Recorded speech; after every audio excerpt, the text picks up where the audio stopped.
space for a moment. Well, first we'll start on Earth, and then we'll talk about space. We've got John Zarrella with us in Miami. We've got Dr. Mae Jemison joining us on the phone. She is a pioneering astronaut, first African-American woman astronaut here in the United States. She's been in space. Dr. Jemison, you with us?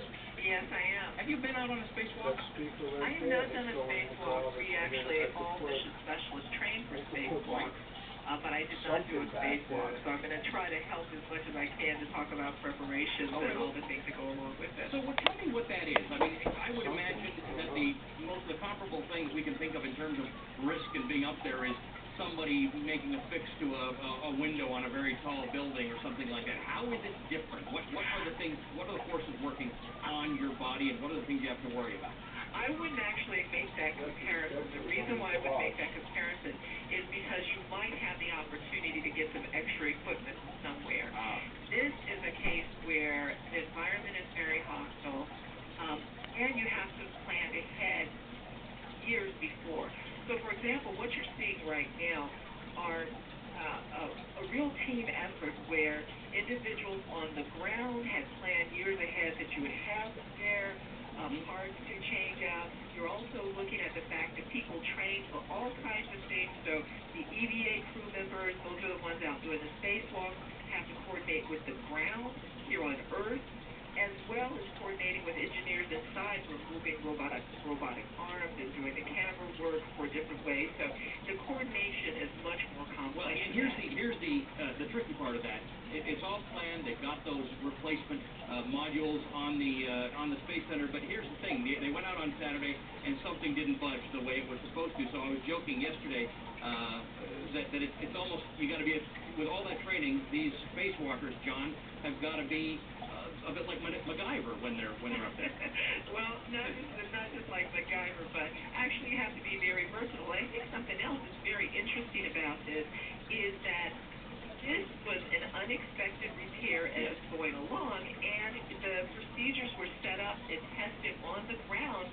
Just all of this has happened since July 1st. Right. So there have been their crews down at the neutral buoyancy facility at Johnson who are doing the exact same thing that the astronauts up in space are doing. Yeah, I was going to say, Mae, this is John Zarrella, that I was talking to Katie Coleman, who's going to be flying in a couple of months up to the International Space Station for her 6 months, and she was in the neutral buoyancy lab last week running through, before they did the first spacewalk, the procedures that they are doing up there now to make sure that all that works before they actually do it in space, right? Absolutely. So the coordination that you have here is, years ago people had to say, well, what happens if the coolant pump fails? Right. So let's carry some extra coolant pumps up. Let's get you familiar with what's going on. So all the astronauts who are going to be up there as engineers and EVA crewmen, they train for that. But then when something actually happens, then you have to actually set up a new scenario because it wasn't exactly like you thought it would be. It's not a standard change out. John, let's just explain to our viewers why this is a bigger deal than it might be, because spacewalks happen a fair amount. The issue here, of course, is that they got these replacements. If for some reason they couldn't fix this adequately, this is an issue. We've got 6 astronauts up there who are what happens?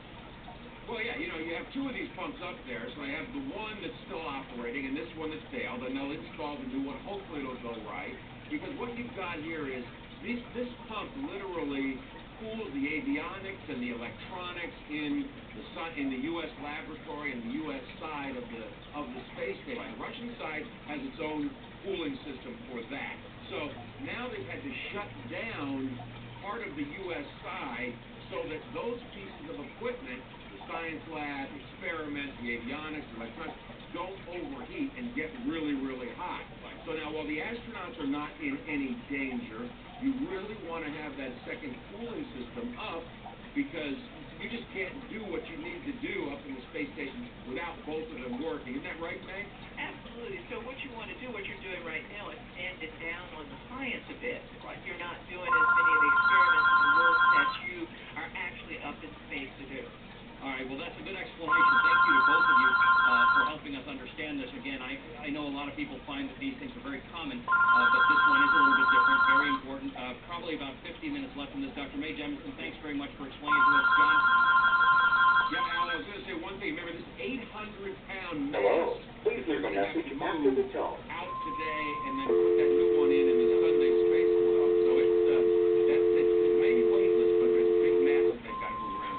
right, John, we'll stay on it together. Thank you so much for that. As always, John Torella in our Miami bureau. I want to switch to money for a second. A bleak outlook by the Federal Reserve has investors on the run today. I'm going to show you what's going on in the stock market when we come back. I'll explain to you why that's happening.